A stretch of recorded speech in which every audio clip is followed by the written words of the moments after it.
Hello दोस्तों, नमस्कार। स्वागत है आप सभी का एक बार फिर से हमारे YouTube channel professional nursing coach पर, जहां पर आपको मिलते हैं बहुत ही इंफॉर्मेटिव और कॉन्सेप्चुअल वीडियोस। तो आज का जो हमारा वीडियो होने वाला है वो होने वाला है फैमिली प्लानिंग के ऊपर। फैमिली प्लानिंग का मतलब ये है कि जब कपल्स डिसाइड करते हैं कि कब हमें बच्चा चाहिए, कब हमें बच्चा नहीं चाहिए, एक बच्चा होने के बाद में कितना गैप रखना है और कितने बच्चे हमें लिमिटेड रखने हैं, और इसके लिए हमें कौन कौन से मेथड्स यूज करने हैं, उनमें किस किस प्रकार के हम डिवाइसेस का यूज कर सकते हैं, किस किस प्रकार के हम मेथड्स का यूज कर सकते हैं, और बिना मेथड्स यूज किए भी हम किस प्रकार से अनचाही प्रेगनेंसी से बच सकते हैं, और कब हमें प्रेगनेंसी चाहिए वो हम उन डिवाइसेस का यूज कर सकते हैं। तो जो फैमिली प्लानिंग का ये टॉपिक होने वाला है वो होने वाला है क्लासिफिकेशन ऑफ कंट्रासेप्टिव मेथड्स के ऊपर। इनमें आप सीखने वाले हो कि किस प्रकार से एक कंट्रासेप्टिव मेथड है आपके लिए सेफ है, किस प्रकार से आपके बजट में आ रहा है, और कौन से कंट्रासेप्टिव मेथड के कोई भी साइड इफेक्ट नहीं है। तो इन सारी चीज़ों को हम ध्यान में रखते हुए एक परफेक्ट कंट्रासेप्टिव मेथड किसी को सजेस्ट करते हैं, या as a medical field worker हम को फैमिली में ये चीज़ सजेस्ट कर सकते हैं, या कोई भी हमसे ये चीज़ें पूछता रहता है, और एग्जाम में भी हर बार इसका एक ना एक क्वेश्चन पूछा जाता है। तो इस क्लासिफिकेशन से भी आपको बहुत सारा ब्रॉड नॉलेज मिलने वाला है। अगर आप ये भी देख के जाओगे तो एग्जाम में क्वेश्चन आसानी से कर पाओगे। तो ब्रॉड यहाँ पे क्लासिफिकेशन है फैमिली प्लानिंग कंट्रासेप्टिव मेथड्स का। तो चलिए शुरू करते हैं बिना देरी के। कंट्रासेप्टिव मेथड को, कंट्रासेप्टिव मेथड का मतलब है कि कंसेप्शन से पहले ही उस चीज को रोक देना। मतलब कंसेप्शन क्या होता है, जब कंसेप्शन का मतलब यहाँ पे क्या होता है, स्पर्म और ओवम इनको मिलने ही नहीं दिया जाए। कंसेप्शन का मतलब क्या होता है, जो स्पर्म और ओवम है मेल फीमेल का, उनको मिलने ही नहीं दिया जाए, तो ऑटोमेटिक ही वहां पे क्या हो जाएगा, कंट्रासेप्टिव मेथड अप्लाई हो जाएगा। ठीक है, तो वो कौन कौन से तरीकों से हम इनको मिलने से रोक सकते हैं वो देखने जा रहे हैं यहाँ पे। ठीक है, और अगर मिल भी जाते हैं तो उसके बाद में क्या करना है वो भी हम यहाँ पे देखेंगे। तो सबसे पहले इनको हम डिवाइड करते हैं दो पार्ट्स में। कंट्रासेप्टिव मेथड को कितने पार्ट्स में, इसका क्लासिफिकेशन को डिवाइड करते हैं, दो पार्ट में इसको डिवाइड करते हैं। पहला कौन सा है, टेम्पररी मेथड, और दूसरा कौन सा है, परमानेंट मेथड। टेम्पररी मेथड का मतलब ये होता है कि कब तक हमें फर्स्ट बेबी नहीं चाहिए। अगर हमें फर्स्ट बेबी चाहिए तो उस मेथड को हम बंद करके हमारा जो बेबी है उसको कंसीव कर सकते हैं, और ये प्रेगनेंसी से पहले के मेथड्स होते हैं। और दूसरा मेथड है हमारा यहाँ पे परमानेंट मेथड। एक बार अगर आपने ये करवा लिया तो ये रिवर्सिबल नहीं होता है। टेम्पररी मेथड रिवर्सिबल होते हैं, एक बच्चा होने के बाद आप उसमें गैप रख सकते हो, और जब तक आपको बच्चा नहीं चाहिए उन कंट्रासेप्टिव मेथड्स का आप यूज कर सकते हो। तो आपके लिए सबसे बेस्ट कौन सा है वो हम यहाँ पे चूज करेंगे आज। तो कंट्रासेप्टिव मेथड को मैंने सबसे पहले दो पार्ट्स में डिवाइड किया है। अब चलिए नेक्स्ट पहले पढ़ते हैं टेम्पररी मेथड्स के बारे में। तो टेम्पररी मेथड को मैंने फर्दर फोर पार्ट में डिवाइड किया है। टेम्पररी मेथड को फर्दर फोर पार्ट्स में यहाँ पे डिवाइड किया गया है। पहला है बैरियर मेथड, सेकंड है नेचुरल मेथड, थर्ड है हार्मोनल मेथड, और फोर्थ है IUCTs method. IUCT means intra uterine contraceptive devices. Barrier method में क्या आने वाला है, नेचुरल मेथड में क्या आने वाला है, हार्मोनल में क्या आने वाला है, और आईयूसीटीज में क्या आने वाला है, इन सबको हम देखने जा रहे हैं। बैरियर मतलब बैरियर बना दिया, बीच में एक दीवार बना दी, जो स्पर्म और ओवम है उसको फर्टिलाइज होने के बीच में एक हमने दीवार खड़ी कर दी कि अब जाके दिखा। ठीक है, नेचुरल मेथड मतलब हमने कोई दीवार नहीं बनाई है, ये नेचुरल प्रकृति का दिया हुआ ही वरदान है कि किस टाइम पे हमें सेक्सुअल इंटरकोर्स करना चाहिए, ताकि हम जो इनका मिलन का टाइम है उससे बच सके। मतलब होता है ना कि आपको टाइम दिया गया है कि शाम को 6 बजे मूवी देखने चलना है। ठीक है, अगर लड़का लड़की वहाँ पे मूवी देखने जाते हैं 6 बजे तभी तो मूवी मिलेगी वहाँ पे, वरना अगर आप 5 बजे चले गए या 10 बजे जा रहे हो तो संभव नहीं है। अब चलते हैं नेक्स्ट, हार्मोनल मेथड। अब कुछ ऐसे हार्मोन के द्वारा वो डिवाइसेस बना दिए गए हैं या पिल्स बना दिए गए हैं, को लेने से जो या तो स्पर्म मर जाएगा या फिर ओवम डेवलप नहीं होगा, दोनों में से एक का काम तमाम। फिर बनाया गया है आईयूसीडीज। आईयूसीडीज का मतलब क्या होता है, ये एक डिवाइस होता है जिसको यूट्रस के अंदर जो अ, है उसको इम्प्लांट कर दिया जाता है, तो वो बहुत टाइम के लिए इफेक्टिव रहता है और उसमें से कुछ हार्मोन्स रिलीज होते रहते हैं जो वहाँ पे एक बैरियर क्रिएट कर देते हैं जो स्पर्म को अंदर जाकर फर्टिलाइजेशन करने से रोक देते हैं। चलिए हम अब इनके बारे में और डिटेल से देखते हैं।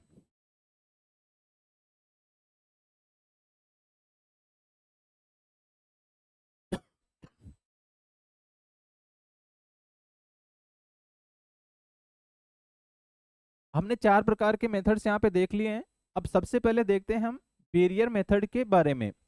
बैरियर मेथड को हम फर्दर डिवाइड करते हैं 3 में। बैरियर मेथड को हम फर्दर डिवाइड करते हैं 3 में। एक आता है फिजिकल बैरियर मेथड, एक आता है केमिकल बैरियर मेथड और एक आता है कंबाइंड मेथड। फिजिकल का मतलब कोई ऐसी चीज जो बैरियर प्रोवाइड कर रही है, केमिकल का मतलब वहां पे कोई केमिकल डाल दिया जा रहा है जिससे वो स्पर्म या ओवम मिल नहीं पा रहे, और कंबाइंड का मतलब फिजिकल के अंदर ही हमने केमिकल वहां पे डाल दिया है। तो इस प्रकार से ये इफेक्टिव रहेगा यहाँ पे। अब देखते हैं, इसको 3 पार्ट में हमने डिवाइड किया है, फिजिकल, केमिकल और कंबाइंड मेथड। इसको समझती जाइएगा। पहला था हमने 2 पार्ट में डिवाइड किया, फिर दो जो टेम्पररी था उसको 4 पार्ट में डिवाइड किया, फिर उसके बाद में जो बैरियर मेथड था फर्स्ट वाला उसको फर्दर हमने 3 में डिवाइड किया। इससे आपको समझने में आसानी होगी, वैसे भी ये कॉम्प्लिकेटेड होता है तो थोड़ा सा इजी रहेगा आपके लिए, इनका स्क्रीनशॉट लेते रहें साथ साथ में। ठीक है, आगे चलते हैं। अब फिजिकल मेथड को देखते हैं। फिजिकल मेथड को हमने फर्दर 4 में डिवाइड किया है, ए, बी, सी और डी। जो बहुत कॉमन यूज किया जाता है वो कौन सा डिवाइस होता है, मेल कॉन्डोम। बहुत ही कॉमनली जो यूज किया जाता है वो कौन सा डिवाइस होता है, मेल कॉन्डोम। ये मेल के द्वारा यूज किया जाता है during sexual intercourse on the erectile penis. उसके ऊपर अप्लाई किया जाता है। अगर उसको मेल कंडोम को अप्लाई कर देंगे पेनिस के ऊपर तो उसके बाद में जो स्पर्म है मेल के उस कंडोम में ही कैद हो जाएंगे, तो जेल हो जाएगी वहीं पे, और वो जो फीमेल के वेजाइना के थ्रू, यूट्रस के थ्रू फेलोपियन ट्यूब में नहीं पहुंच पाएंगे। ठीक है, दूसरा एक होता है इसमें फीमेल कॉन्डोम। अब मेल कॉन्डोम बहुत ही कॉमन है, पर आजकल फीमेल कॉन्डोम तो पहले से ही चल रहे हैं, पर इंडिया के अंदर थोड़ा सा ये कॉमन नहीं है, कुछ कल्चरल वजह से या एजुकेशनल लेवल की वजह से ये बहुत ही कम यूज किए जाते हैं। पर फिर भी फीमेल कॉन्डोम्स भी होते हैं। में क्या होता है फीमेल कॉन्डोम में, फीमेल जब सेक्सुअल इंटरकोर्स करती है उससे कुछ टाइम पहले अपने वेजाइना के अंदर उसको इंसर्ट कर लेती है, और उसके बाद में वो आराम से सेक्सुअल इंटरकोर्स कोइटस कर सकते हैं। तो वही सेम मेल कॉन्डोम जैसा ही उसका फंक्शन होगा, पर ये फीमेल के द्वारा यूज किया जाने वाला डिवाइस रहेगा। फिर आएगा 3rd नंबर पे डायफ्राम। डायफ्राम भी एक डिवाइस होता है जो क्या करता है, सर्विक्स के ऊपर इसको अप्लाई कर दिया जाता है। फीमेल अपने फिंगर से वेजाइना के थ्रू सर्विक्स के ऊपर इसको इनपुट कर देती है, और सेम इसी प्रकार से आता है वेजाइनल स्पंज। इसको भी फीमेल के वेजाइना के थ्रू सर्विक्स के ऊपर इम्प्लांट कर दिया जाता है, जिससे जो स्पर्म है या तो वो जा नहीं पाते या फिर उनको मार दिया जाता है। अब इन सब की डिटेल से हम स्टडी करने वाले हैं फर्दर इसके क्लासिफिकेशन के बाद में, कि किस किस प्रकार से मेल कॉन्डोम का यूज किया जाएगा, फीमेल का यूज किया जाएगा, डायफ्राम का यूज किया जाएगा और वेजाइनल स्पंजेस का यूज किया जाएगा। अब आते हैं केमिकल मेथड्स पे। केमिकल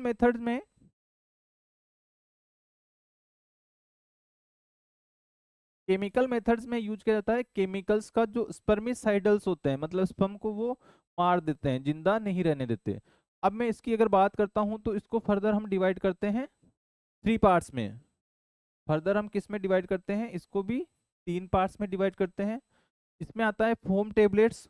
कुछ टेबलेट्स होती है, उसमें स्पर्मिसाइडल एक सॉल्यूशन होता है, केमिकल होता है, उसको वेजाइना के अंदर रख दिया जाता है जिससे स्पर्म वहीं पे द एंड। एक आता है स्पर्मिसाइडल जेली और क्रीम्स। स्पर्मिसाइडल जेली और क्रीम्स इसमें आते हैं। एक बार मैं आपको दिखा देता हूँ।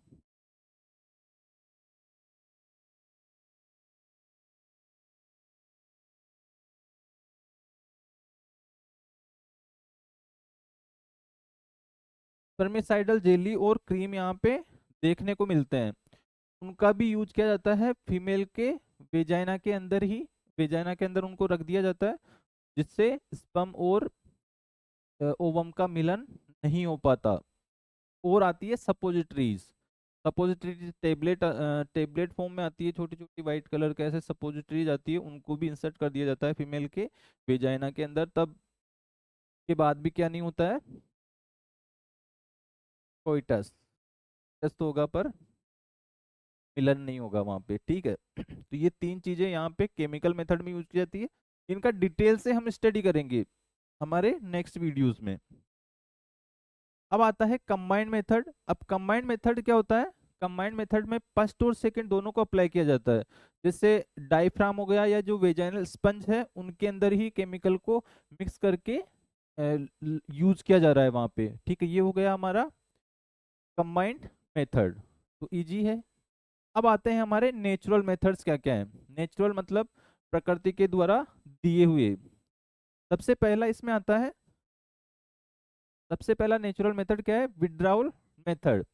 जब मेल और फीमेल ड्यूरिंग सेक्सुअल इंटरकोर्स जब इजुकुलेशन होता है मेल का, तो वो इजुकुलेशन को फीमेल के वेजाइना में ड्रॉप आउट नहीं करके बाहर ड्रॉप आउट कर देता है, उसको बोलते हैं हम विड्राउल मेथड।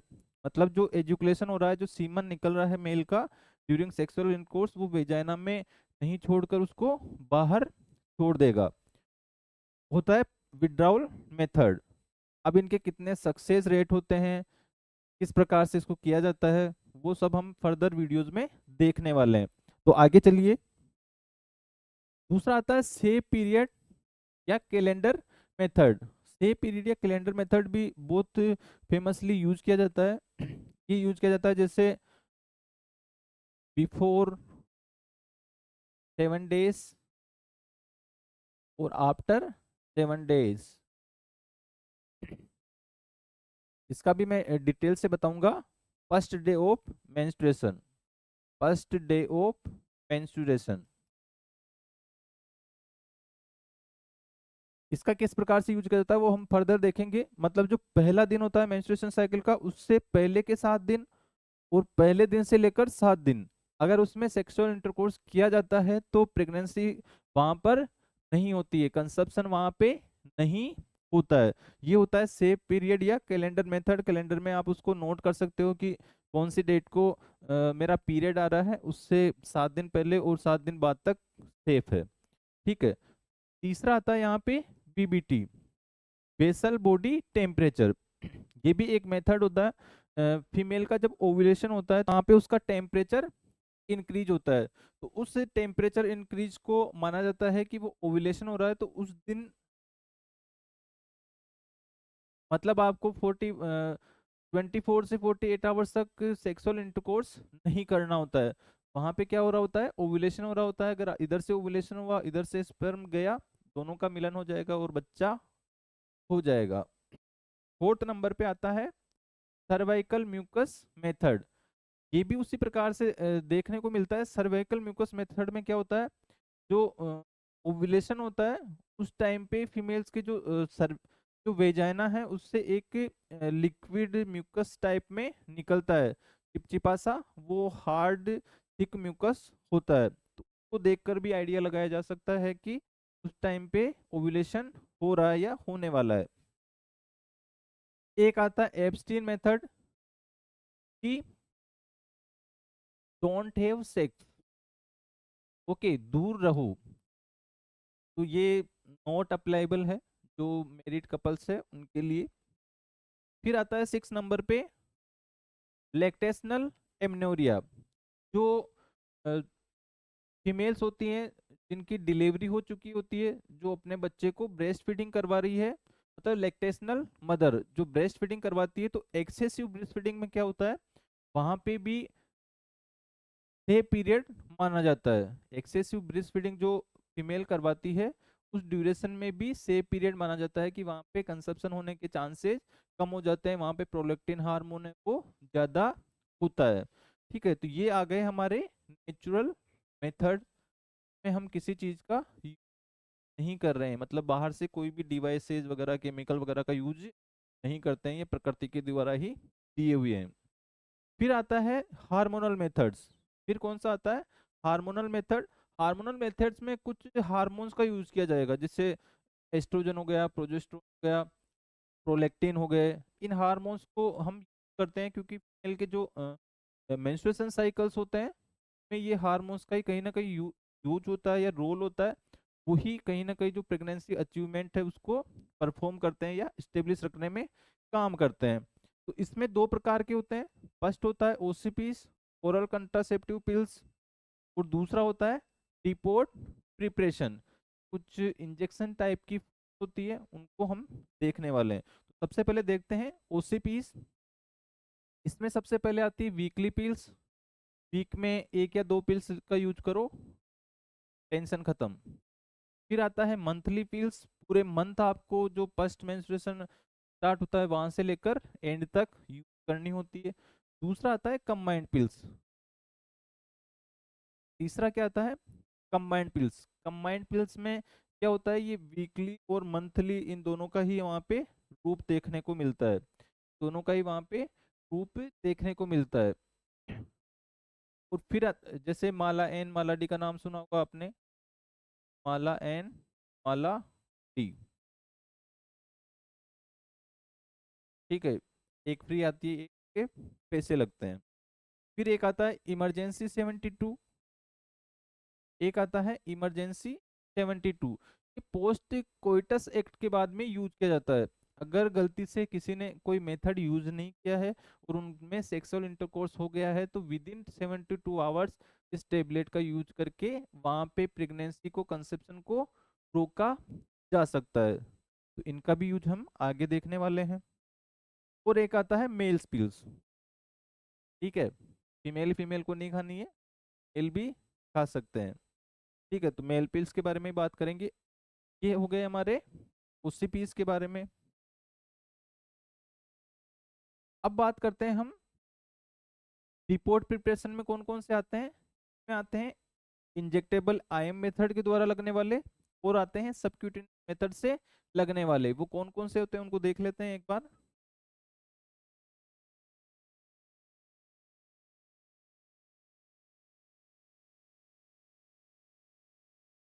इंजेक्टेबल में देख लेते हैं। सबसे पहले इंजेक्टेबल में 2 टाइप के होंगे।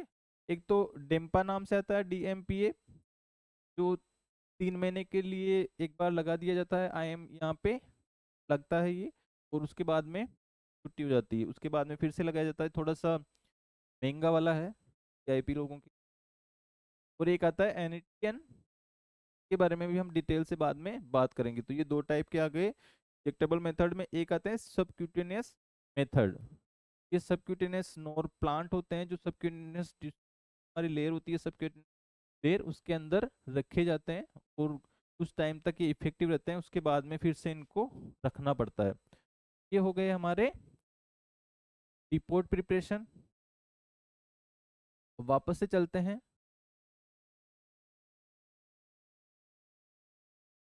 वापस से आते हैं हमारे हार्मोनल मेथड हमने पढ़ लिए हैं, ओसीपीज और रिपोर्ट प्रिपरेशन। अब पढ़ते हैं हम आईयूसीडीज। क्या पढ़ेंगे हम, आईयूसीडीज। आईयूसीडीज 2 टाइप की होती है। आईयूसीडीज मीन इंट्रायूट्राइन कॉन्ट्रासेप्टिव डिवाइसेस। ये 2 टाइप के होते हैं। ये 2 टाइप के कौन कौन से होते हैं देख लेते हैं। पहला होता है नॉन मेडिकेटेड, दूसरा होता है मेडिकेटेड। एक ऐसा डिवाइस जिसमें कोई मेडिसिन वगैरह का ज़्यादा यूज नहीं किया जा रहा है, वो वाली। ये आती है पल्स जनरेशन। जैसे एंड्रॉइड का अपडेट होता है ना, कि जैसे ये क्या बोलते हैं इसको, आईफोन वाला 6, 7, 8, 9, 10, 11, 12, 13, 14, 16, 17 जो ये बढ़ते रहते हैं उनके जनरेशन, वही वाला सीन था यहाँ पे कि जब स्टार्ट किया गया था आईयूसीडी फर्स्ट जनरेशन बोला गया है, इसमें कौन सा आता था, लिपस टूप, और इसमें किसी प्रकार की मेडिसिन का यूज यहाँ पे नहीं किया जा रहा था। ठीक है, तो ये हो गया हमारा फर्स्ट जनरेशन वाला। अब इसमें सेकंड जो आता है मेडिकेटेड, इसमें आते हैं सेकेंड जनरेशन और थर्ड जनरेशन, दो टाइप के आते हैं। सेकेंड जनरेशन को देख लेते हैं।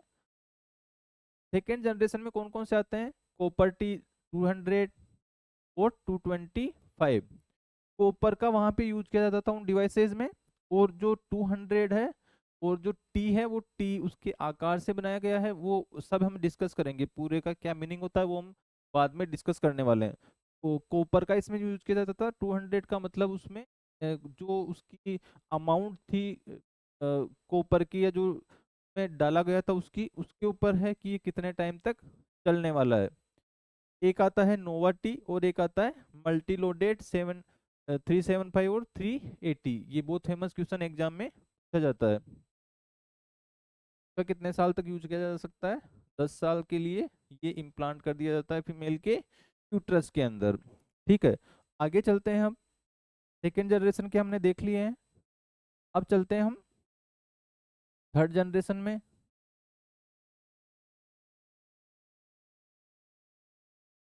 थर्ड जनरेशन की मैं बात करता हूँ तो थर्ड जनरेशन के अंदर आते हैं LNG-20 और प्रोजेस्टेंट।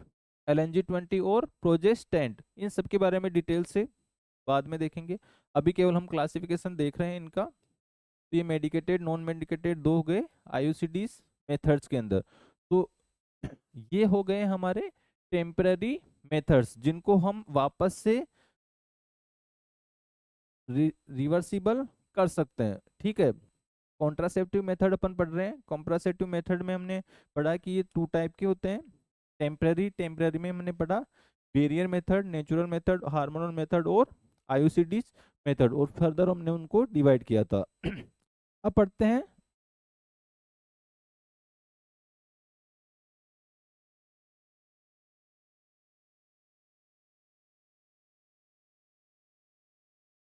अब आता है हमारा परमानेंट मेथड। अब कौन सा पढ़ेंगे हम, परमानेंट मेथड, इसको एक बार लगा डाला तो हो गया काम। फिर उसके बाद में आप पेरेंट नहीं बन सकते हो, माँ बाप नहीं बन सकते हो, बच्चा कंसीव नहीं कर सकते हो। चलिए कौन कौन से देखते हैं। ये होते हैं मेल और फीमेल के अलग अलग। मेल का भी परमानेंट स्टेरिलाइजेशन होता है, फीमेल का भी परमानेंट स्टेरिलाइजेशन होता है। फीमेल के अंदर तीन तरीके से ये किया जाता है। एक किया जाता है ट्रेडिशनल ट्यूबेक्टोमी, मतलब जो फेलोपियन ट्यूब है उनको कट कर दिया जाता है। एक मिनी लेप ऑपरेशन होता है, में बांध दिया जाता है। एक लेप्रोस्कोपिक स्टेरिलाइजेशन होता है। तो ये तीन तरीके से ऑपरेशन किया जाता है फीमेल के अंदर after they decided they don't want any further child और baby, they have completed their families, and further one is second one is male। Male के अंदर क्या होता है, कभी किया जाता है, आपने सुना हो तो जब इमरजेंसी लगी थी, जो हमारी प्राइम मिनिस्टर थी इंदिरा गांधी, उनके टाइम पे, तब बहुत ज़्यादा की गई थी वेसेक। मेल का जो परमानेंट स्टेरिलाइजेशन मेथड होता है उसको क्या बोला जाता है, उसको बोला जाता है वेसेक्टोमी। तो ये भी किया जाता है। अभी तो मेल्स को पैसे भी मिल रहे हैं, तो जिनको जरूरत नहीं है वो तुरंत से करवा लें। ठीक है, तो इसमें क्या होता है, मेल के स्क्रोटम में से के पीछे से एक हल्का सा छोटा सा कट लगता है, वहां से उसकी वासा रेफरेंस को निकाल के कट कर दिया जाता है, ताकि जो उसके स्पर्म हो बाहर नहीं निकल सके। बाकी उसके जो भी चीजें हैं वो कंटिन्यू वैसे की वैसे रहती है, उससे कोई फर्क नहीं पड़ने वाला। तो आज का वीडियो में हमने देखा है पूरा क्लासिफिकेशन के बारे में। अब हम नेक्स्ट वीडियो से स्टार्ट करेंगे जो हमारा टेम्पररी क्लासिफिकेशन है, उसके पूरी डिटेल से, कौन सा जो चीज़ है कैसे यूज किया जा रहा है, उसके क्या बेनिफिट्स हैं, क्या नुकसान है उनसे, कितने कॉस्टली हैं वो, ठीक है, कितने इफेक्टिव हैं वो, और किसके लिए ज़्यादा यूजफुल है वो, मतलब किस प्रकार के कपल्स के लिए वो ज़्यादा यूजफुल है। उन सभी चीज़ों को हम नेक्स्ट वीडियो में डिस्कस करने वाले हैं। तो अगर आज का वीडियो आपको इन्फॉर्मेटिव लगा है, आपको कुछ वैल्यू मिली है इससे, तो प्लीज़ कमेंट करिएगा और इस चैनल को ज़रूर से ज़रूर सब्सक्राइब करिएगा ताकि आपको और भी वीडियोस मिल सके। हाँ, नोटिफिकेशन बेल को भी दबा दीजिएगा। तब तक के लिए जय हिंद, जय भारत।